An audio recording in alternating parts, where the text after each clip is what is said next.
मुख्यमंत्री भूपेश बघेल की घोषणा के अनुरूप प्रदेश में पहली बार कक्षा 10वीं और 12वीं के मेधावी बच्चों को अनूठे अंदाज में सम्मानित किया जा रहा है। आपको बता दें कि 6 मई को मुख्यमंत्री भूपेश बघेल प्रतापपुर विधानसभा क्षेत्र के रघुनाथ नगर में भेंट मुलाकात कार्यक्रम में पहुंचे थे।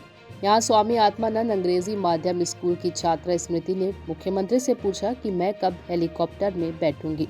मुख्यमंत्री ने इस पर कहा था कि जब तुम 12वीं कक्षा में टॉप करोगी तब तुमको हेलीकॉप्टर में बैठाएंगे। उस समय स्मृति जिद पर अड़ गई कि उसे आज ही हेलीकॉप्टर में बैठना है।